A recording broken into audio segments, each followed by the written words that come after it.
Olá, bem-vindos a mais uma Viagem na História. Hoje eu vou contar para vocês o que aconteceu com um dos maiores soldados, guerreiros da história, o Barão Vermelho, depois da sua morte. É uma história incrível.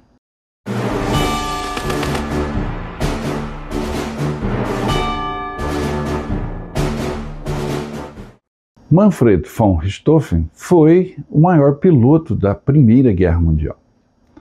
Esse as dos combates aéreos, dos primórdios dos combates aéreos, marcou a história daquele conflito. A luta nos céus envolvia novidade tecnológica, ousadia e até cavalheirismo. E o Barão Vermelho foi o principal ícone desse tempo. Sua vida teve muitos feitos, e a sua morte causou um trauma no campo de batalha. Foi respeitado até pelos inimigos. Mas o que aconteceu com o Barão Vermelho após a sua morte foi ainda mais incrível. E hoje eu vou narrar para vocês como foram os 4 enterros do Barão Vermelho, Manfred von Richthofen. Desde os primórdios da aviação, em 1903, ninguém se destacou tanto quanto Manfred von Richthofen. Enquanto estava vivo, ele zigue-zagueou pelos céus da frente ocidental durante a Primeira Guerra Mundial. Então encontrou uma bala fatal sob o campo de batalha do Somme. Após sua morte, ele continuou zigue-zagueando, agora sob o solo. Hoje você vai saber sobre os 4 enterros do Barão Vermelho. Esta história não é tanto sobre a vida do mais arrojado cavaleiro dos céus, mas sobre o seu destino após a morte. Mas antes vamos saber, se você não sabe, quem era o Barão Vermelho.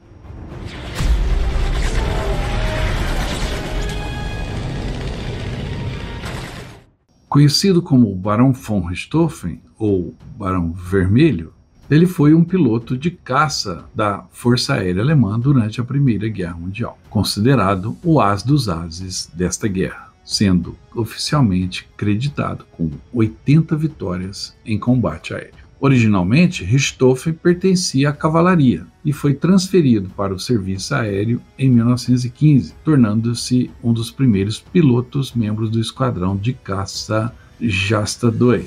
Ele rapidamente se destacou e em 1917 já era o líder do Jasta 11. Logo depois, passou a chefiar a maior de todas estas alas de caça alemãs, o Jasta 1, conhecida como The Flying Circus, o circo voador de von Richthofen, por conta das cores brilhantes de suas aeronaves. E também pela transferência constante do quartel-general, que parecia um circo itinerante, montando tendas em aeródromos improvisados. No início de 1918, Richthofen era considerado um herói nacional na Alemanha e respeitado pelos seus inimigos.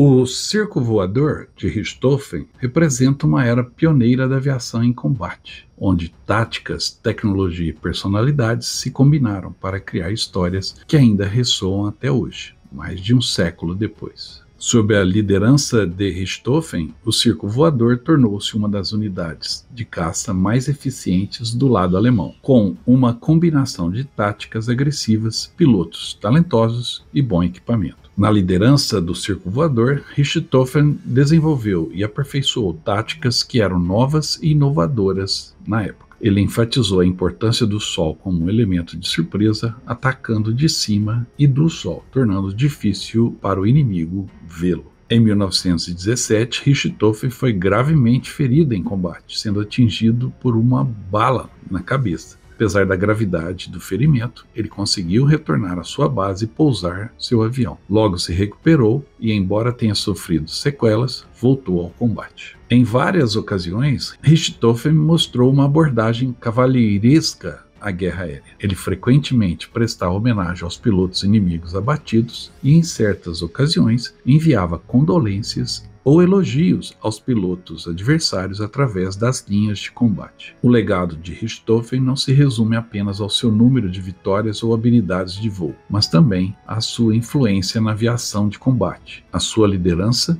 e ao seu impacto na cultura popular. Após tantos feitos, tantos combates vencidos, a polêmica em torno do Barão Vermelho começa exatamente na sua morte. Quem matou o Barão Vermelho? Foi o piloto Roy Brown ou foi o artilheiro australiano que estava no chão e acertou um tiro impossível matando o Barão Vermelho? O certo é que, com a morte dele, as polêmicas começaram.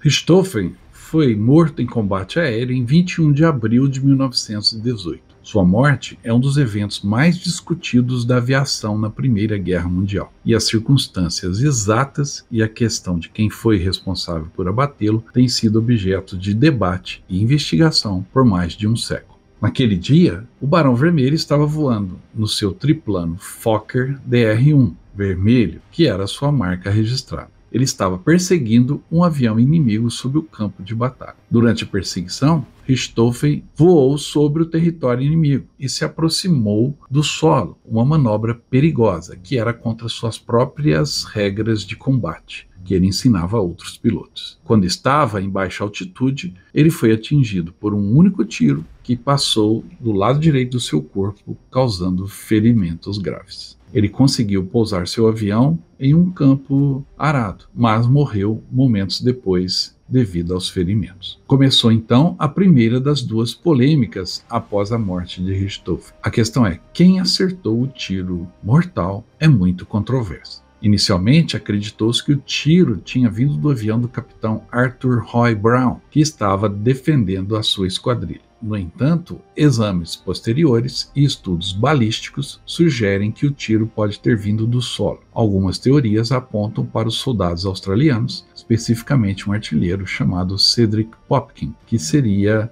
o responsável pelo tiro fatal. Dada a trajetória do ferimento, é provável que realmente ele tenha sido atingido por um tiro disparado do solo, o que confirma essa teoria. Após sua morte, os soldados australianos que estavam perto do local de onde o avião caiu o recuperaram e rapidamente retiraram o Barão Vermelho do cockpit de seu avião e o reconheceram de imediato. Apesar de ser inimigo, Richthofen foi tratado com grande respeito e a ele foi dado um funeral completo com honras militares pelos australianos no dia seguinte, 22 de abril, em Bertangles, perto de Amiens. Começava aí a outra sina do Barão Vermelho, dos 4 sepultamentos.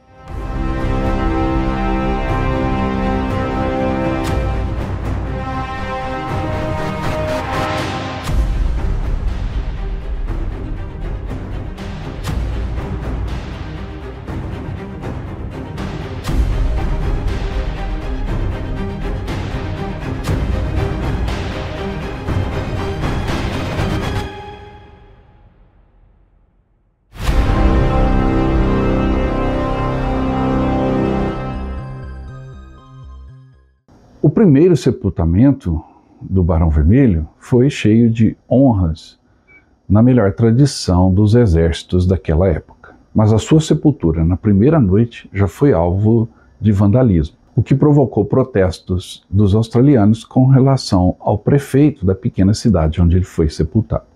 Este primeiro sepultamento em Bertangles foi notável devido ao respeito e às honras militares oferecidas por seus adversários. 2 elementos da esquadrilha aérea australiana tiraram de Richthofen seu traje de voo e o vestiram com um uniforme militar. E a cerimônia foi conduzida de acordo com a tradição militar australiana. Uma guarda de honra foi estabelecida e uma banda militar tocou a marcha fúnebre. Uma cruz de madeira simples marcava sua sepultura inicialmente, e seu nome, título e data de morte foram inscritos nela. Porém, a população da pequena cidade de Bertangles, à noite, foi até o túmulo, subtraíram a cruz, que no dia seguinte foi substituída por uma outra cruz, esta feita com a hélice de um avião. E este foi o primeiro túmulo do Barão Vermelho. Com o fim da Primeira Guerra Mundial, foram criados organismos que cuidavam das sepulturas dos soldados. Na Inglaterra surgiu o Commonwealth War Graves, que mantinha os cemitérios dos soldados britânicos. Na Alemanha também foi criado uma instituição parecida e na França também.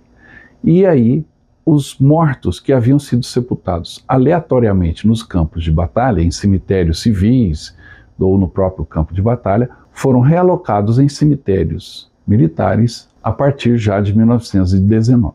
Foi por isso que o Barão Vermelho foi, junto com outros soldados, retirado da sua sepultura inicial e sepultado novamente. Em 1920, após o encerramento da Primeira Guerra Mundial, foi tomada uma decisão por algumas instituições supranacionais de criarem cemitérios de guerra, ou seja, muitos tombados e enterrados em pequenos cemitérios por todos os campos de batalha na Europa seriam realocados em cemitérios maiores, criando os cemitérios de guerra mais formais. Então, neste ano de 1920, o corpo do Barão Vermelho e de muitos outros soldados foram transferidos para cemitério de soldados alemães, no caso do Barão Vermelho, em Fricourt, uma aldeia próxima a Bertangles, e ganharam sepulturas organizadas em longas filas, em um único cemitério. O reenterro em Fricourt foi uma ocasião formal, embora menos grandiosa do que o primeiro funeral do Barão Vermelho, original em Bertangles. Richthofen foi sepultado junto com outros soldados alemães que haviam caído na guerra.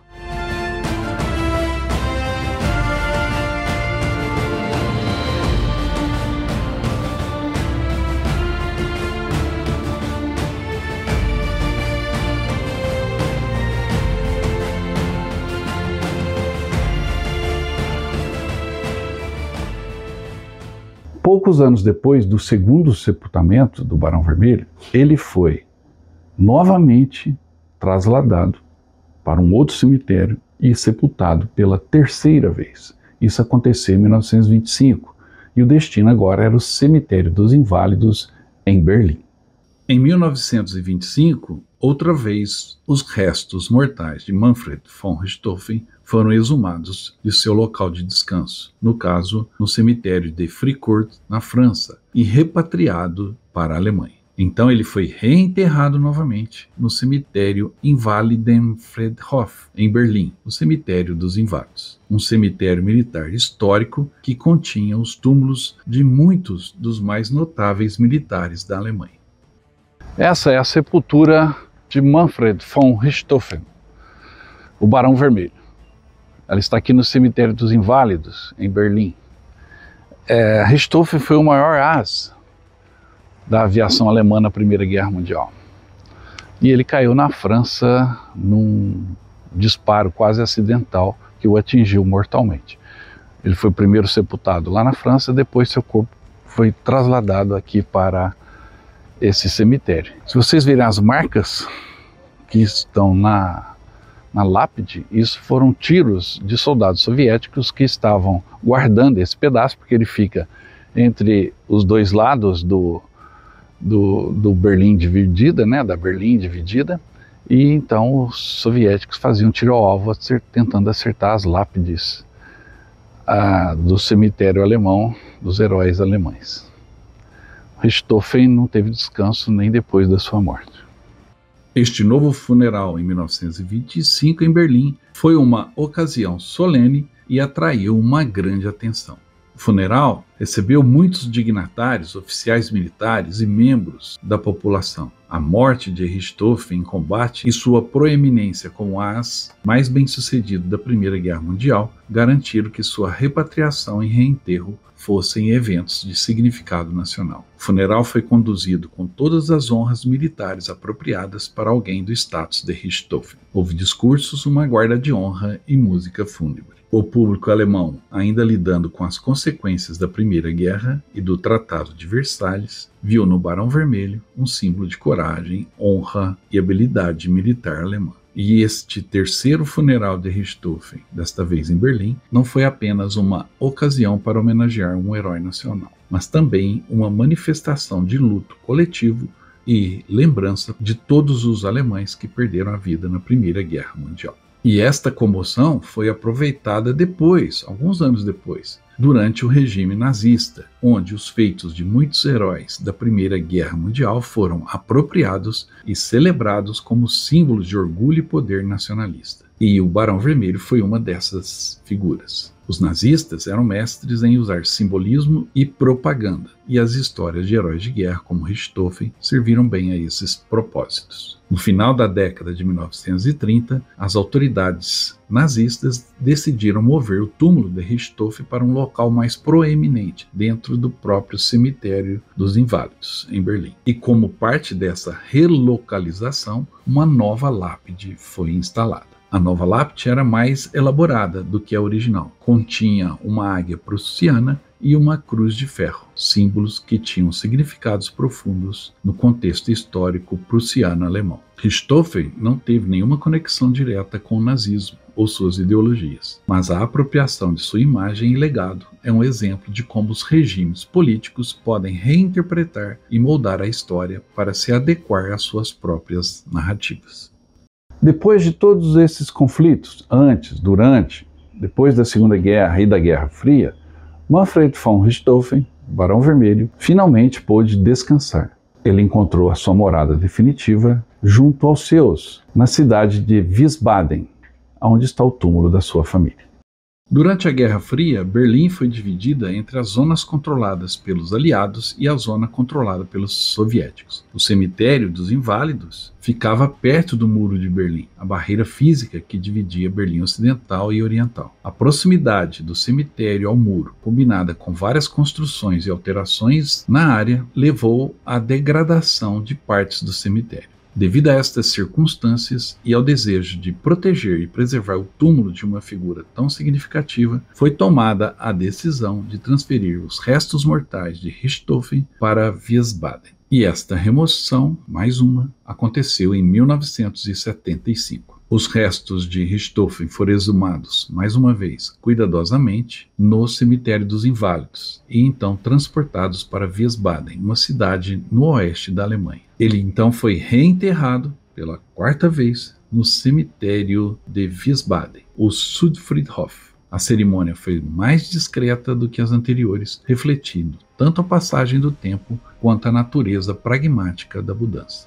Uma nova lápide foi colocada em seu novo local de descanso, para marcar o túmulo, e ali Richthofen finalmente repousou, pelo menos até hoje. Porém, uma marca ainda ficou no cemitério dos Inválidos. Após a queda do Muro de Berlim e as mudanças subsequentes na paisagem da cidade, houve um interesse renovado em preservar e restaurar o cemitério dos Inválidos, em Berlim, dado seu significado histórico. Os restos mortais de Richthofen permaneceram em Wiesbaden, mas, para homenagear sua memória e reconhecer seu local de descanso desde 1925, a lápide original do túmulo no cemitério dos Inválidos foi reinstalada no mesmo lugar, como um lembrete de seu lugar de descanso durante um tempo e do significado histórico do cemitério. A reinstalação da lápide de Richthofen no Invalidenfriedhof é uma parte dos esforços mais amplos para restaurar e preservar o cemitério como local de memória e reflexão sobre a história alemã. Mas a lápide ainda carrega uma outra história, pois ela exibe marcas de tiros desferidos pelos guardas do Muro de Berlim como treinamento de tiro ao alvo, aqueles guardas que estavam nas torres próximas ao cemitério. Assim como muitos monumentos, edifícios e lápides em Berlim, a de Richthofen também exibe cicatrizes, tanto das batalhas da Segunda Guerra como da Guerra Fria. E são lembretes tangíveis dos horrores da guerra e da história tumultuada de Berlim no século XX.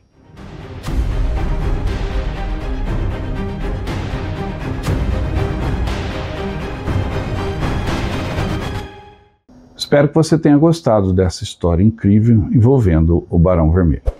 Se você gostou, não esqueça de dar o like, deixar o seu comentário e também se inscrever no canal. Aproveite e participe da promoção do canal Viagem na História. Estamos iniciando agora a venda do segundo lote das camisas. Adquirindo a camisa, você concorre a um pacote de viagem para os 80 anos do Dia D, que acontecerá em 2024. Participe! Para adquirir a camisa é fácil, é só entrar em contato pelo nosso WhatsApp. Logo, logo eu quero mostrar sua foto aqui com a camisa do Viagem na História também.